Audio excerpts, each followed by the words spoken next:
A very good morning to you and welcome to our program for today. I've deliberately delayed the recording today because of any late scratchings that may come through and because I'm flying solo today. So I wasn't on any form of time limit. So welcome to our Thursday preview. It is the 17th of November and we're out on the Vaal Classic Track. Before we get into the meat of the program, just enough time to tell you about our Clocking the Gallop direct line, which starts next Friday. So you've got just over 1 week to get involved. This is where us as a group of Clocking the Gallop tipsters work out selections for the 4 meetings from Friday to Sunday next weekend, starting with the Fairview racing on Friday afternoon, the 25th, moving into the Greyville Turf meeting on Friday night, and then into the big Betway Summer Cup meeting on the 26th. And then Kenilworth on the 27th. It will cost you 250 Rand. All you have to do is to deposit your money into the Clocking the Gallop FNB current account. The number is 6290552831 and the branch code 250655. Please use your name and your mobile number as your reference and then send us the proof of payment to either the email address clockingthegallop@gmail.com or our WhatsApp number 079-390-5747. It closes at about midday next Friday, so you've got just over a week to go. And if you do register in time, you will pick up our selections for the weekend. We're looking forward to having you on board, and the more the merrier. So do come on board. We've got all our team lined up to give you the best in the selections. The Ghost Rider, Nino Podesta, Neil Andrews, Lyle Cooper, and myself, yours truly, Nico Gritsiotis, will be tipping for next weekend. Now, let's get into today's show and have a look at the Vaal racing. Right, I'll have a look at today's selections, and I'm just going to be showing the betting screens. Unfortunately, I'm not feeling too well, so I'd rather not appear. You know what I look like anyway, so that's not going to be a problem for you. I'll run through the changes as well. By the way, the track condition at the moment, it's posted as of 8 o'clock this morning, an hour or so ago, was posted as good to soft with a penetrometer of 24, but I'm sure that'll dry out because they're expecting a massive 32 degrees centigrade today at the Vaal. And it is a sunny day, no chance of rain at the moment. They've had 90 millimeters of rain at the Vaal Classic Track in the last 7 days. And that track condition, good to soft. There's 0 false rail on the back straight, up to 8 meters out on the bend, and a 6-meter spur at the 600-meter marker.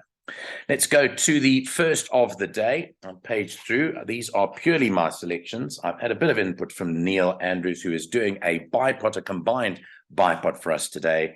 And that'll come up a bit later. Race 1 is off at 12:05. It's a maiden plate over 1,450 meters. And in the first race of the day, number 4, Kambulu, will race with a compression mask. As the subject of major betting support, the son of Karari, is the half-brother to Validus and to Jet Cat. He's shortened in from 9 to 2 and 5 to 1. In fact, he went out to 8 to 1 at one stage and is into 33 to 10. The comment in the computer form from Sean Terry is doing well, but might need a bit further. Has a plum draw of 1.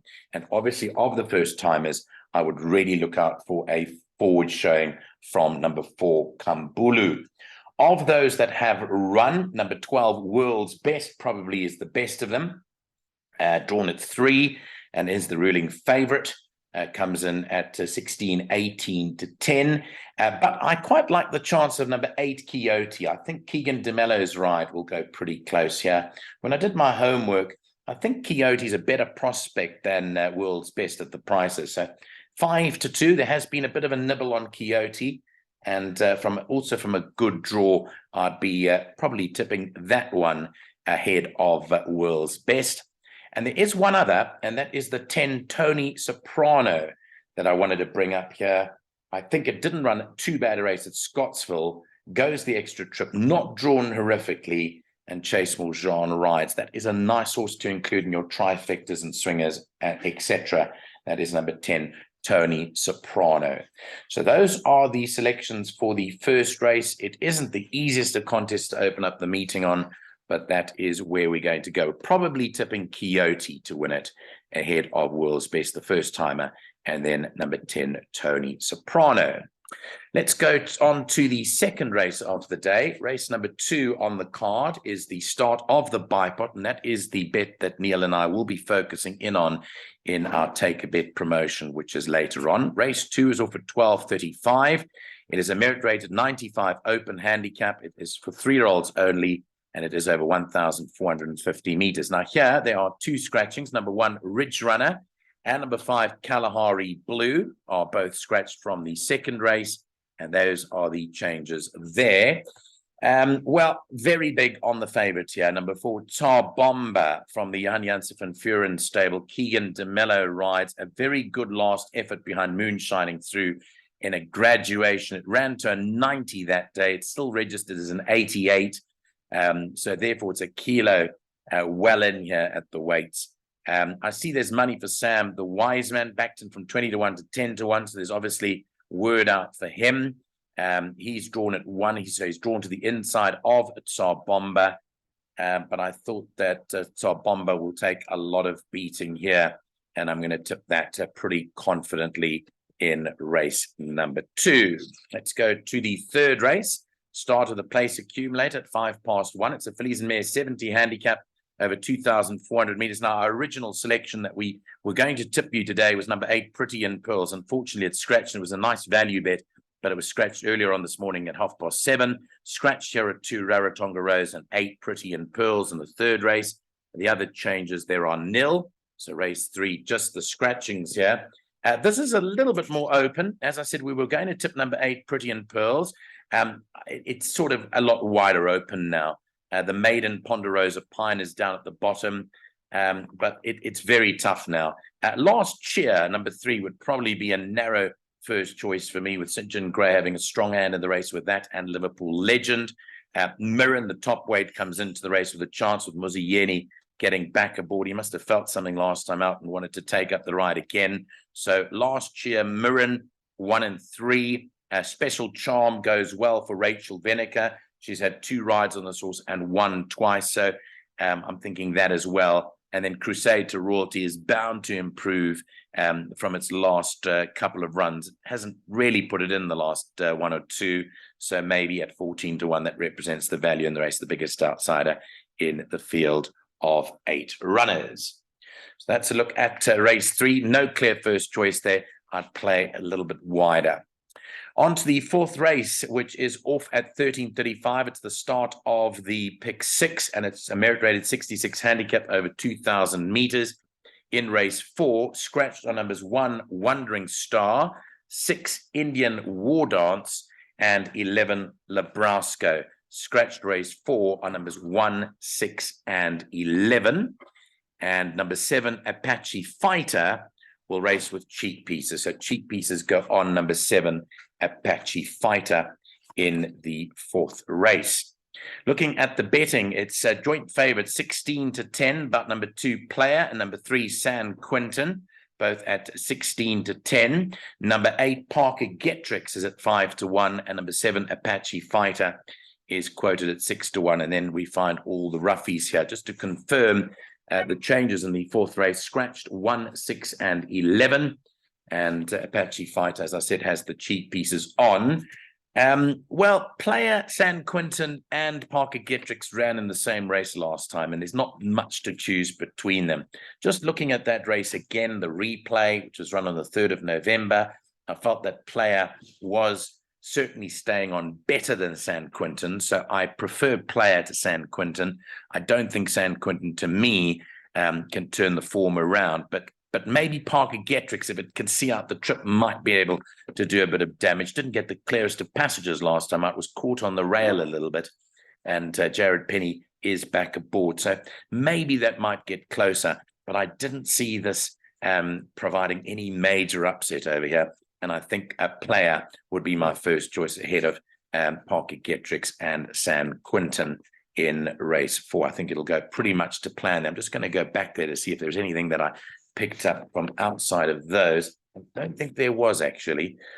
Global Breeze, maybe number 5, Global Breeze at a push if you're going a bit wider, number 5 at 16 to 1. On we move to race 5, which is a merit-rated 97 divided handicap, 2:05, the off time of the first jackpot, first leg. This is over 1,600 meters. And in race 5, scratched on numbers 1, Reunion, which is carded to run tomorrow. By the way, there is racing in Joburg tomorrow, the twilight meeting at Turffontein. Also scratched number 4, Imperial Master. The other changes are nil there. So it's just the scratchings here.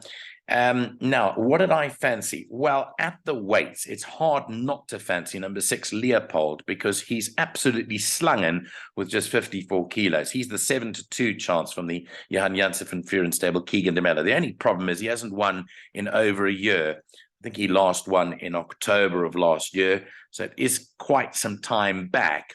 But he definitely is absolutely slungen from a 4-draw, number 6, Leopold. And I think he's certainly the rover here. Number 7, Kotinos, is much better than his last run behind Bloomington. And I think he'll be on the premises. Kotinos, number 7, is at 9-2. Nordic Rebel would probably come in with a bit of a chance from a very good draw and is nicely priced at 13-2. So those would be my top choices in race number 5. Behind that, Wafif, who has to shoulder 59, so has to give weight all round. Not so terribly well in is Wafif, hence a bit of a drift about that. So those are the top ones there, but 6, Leopold, would clearly fit the bill in terms of what we're looking at. Right, let's move on to race number 6 now, which is a merit-rated 80 divided handicap running at 2:45. It's over 1,600 meters. And in race 6, scratched are 7, Sequoia, and 11, Just a Memory. Scratched race 6, 7, and 11. Number 2, Electric Gold, has a tongue tie fitted for the first time. Didn't wear a tongue tie when it was with Paul Peter. And number 4, Flying Grace, races completely unshod. The Elamites in front are off.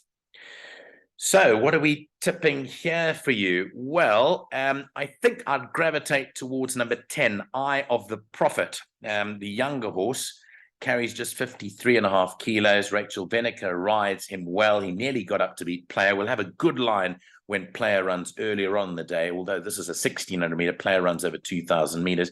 But the fact, if you go to Eye of the Prophet's run back in March of this year, when it ran second to Shoemaker is a popular choice to win the Dingans next weekend, the 3-year-old feature. And if Shoemaker was here carrying 55.5 kilos, we'd be tipping Shoemaker as a good thing. So on the basis of that, I'm tipping quite confidently number 10, Eye of the Prophet, to take the spoils in race number 6. Look out for number 2, Electric Gold. He comes in with a hefty weight, but I think that he's a decent sort, and Paul Peter always rated him highly. So I think he would probably be the main danger. Turpitz, number 6, hasn't got the best of draws, but certainly is one for the shortlist if you would want to go a bit wider. And then outside of those, maybe Tababua, but I think Tababua prefers it a little bit further and has to carry top weight. In fact, has to give Eye of the Prophet as many as 6.5 kilograms. I think that's an awful lot to do today for Tababua. So Eye of the Prophet there, quite confidently in race 6. Let's move to the 7th race at 3:15. It's a fillies and mares 90 divided handicap. It's over 1,000 meters up the straight. 1,000 meters run up the straight here. Number 7, Showtime, no blinkers. The blinkers come off number 7, Showtime. So it doesn't wear the blinkers and it doesn't wear the tongue tie. So it'll be probably a lot better for that, because if you look back at its earlier form, he's definitely got better, or she rather, has definitely got better form without the blinkers on. So the blinkers, I don't know whether they did the trick. They certainly looked to maybe have done the trick behind Flower Bomb, but didn't proceed last time out. So that is probably very juicily priced, Showtime at 14-1, and is one of the shortlisted horses. But I think Epico, who ran last time out in the Gardenia, 2 lengths behind Bella Chica. Bella Chica is now rated 105, which would put Epico's run at about a 94, is racing off a 90 here. So effectively, if it repeated the Bella Chica run, the 5th to Bella Chica, it should be carrying 62. So it comes in well in at 60 here, and therefore is why the reason it is shortened in from 2-1 into 11-10. It is also drawn well. up the straight. Better draws are favored on the outside on the classic track. But Rosara, I think, would be its principal danger for me. Ran just behind it last time out and receives 2 kilos. So for me, I don't think Rosara's a bigger price as 4-1 if Pico's at 11-10. I think there's a lot less difference between them. So I'm putting in 1 and 4, although Pico's my first choice. I do regard Rosara as a chance, and I'm expecting improvement from Showtime with the fact that the blinkers are now off. The other one that we always go for on the show that we have a very soft spot for is number 10, Samoa. I'm not so sure about the 1 draw, but I really feel that Samoa could well be running on under the young apprentice Yanda Sosibo. Let's go to race number 8, and that is off at 10-4. It's a fillies and mares 72 divided handicap. It's again up the straight 1,000 meters. In race 8, scratched are numbers 5, Rose of Velvet, and 9, In the Ether. So scratched are 5 and 9. 15, Grisha comes into the race, is written by Nathan Klink, and 16, West Wing Belter comes into the race, written by Neo Kaule. So those are some jockey changes there. Number 1, Rose for Trippy, has blinkers on. Number 14, Musical Kiss, got the blinkers on late, so the blinkers are fitted to number 14, Musical Kiss now. And then 16, West Wing Belter will race with a tongue tie fitted. This is a little bit more open than might appear at first glance. Little Miss Moneybags, the raging talk was on first time out. She was heavily backed, and she did oblige beating Princess Ilaria by a neck. So she comes in with a big chance here. The 18-10 favorite, Little Miss Moneybags, is a definite short lister.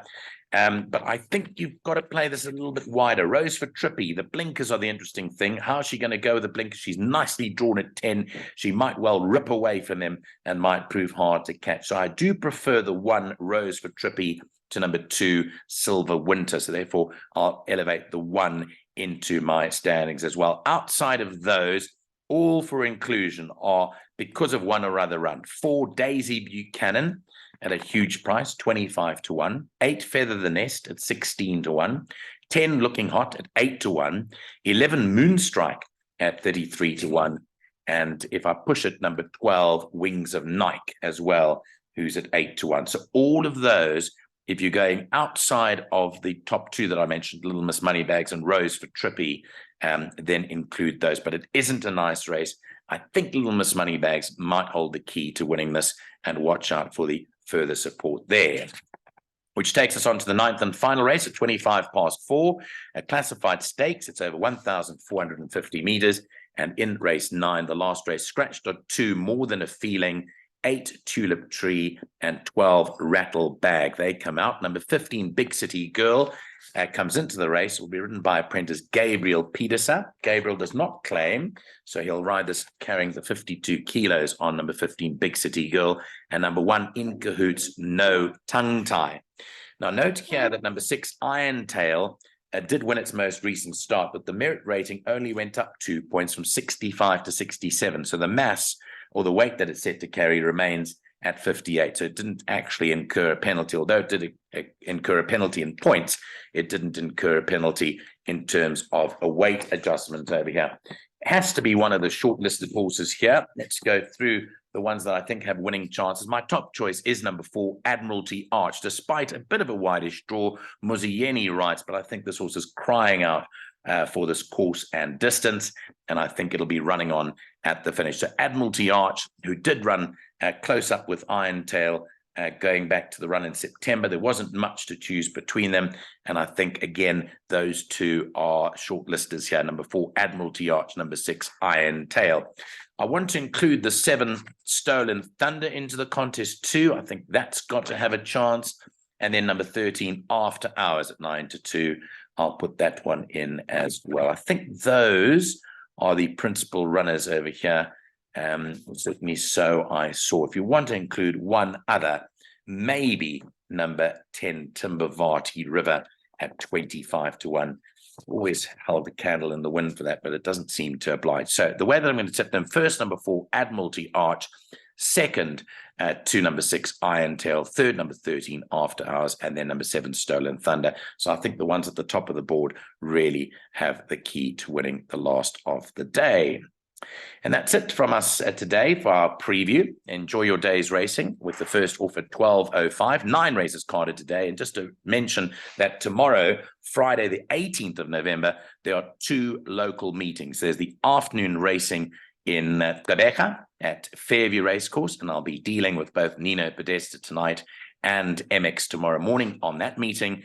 And then we'll have a preview with Lyle Cooper for racing on Friday, the Twilight meeting at Turfentine. That's the postponed meeting from last Saturday, the 12th of November, when it was rained out, that has been put forward to the Twilight meeting tomorrow. So more on that tomorrow. Thanks very much for watching. Have a good day's racing, and all the best from our Clocking the Gallop headquarters in Johannesburg. Until tomorrow, have a good day, and don't forget to tune in for our Take a Bet Bipot, which Neil Andrews and Flo Andrews will be up later on with. Bye-bye.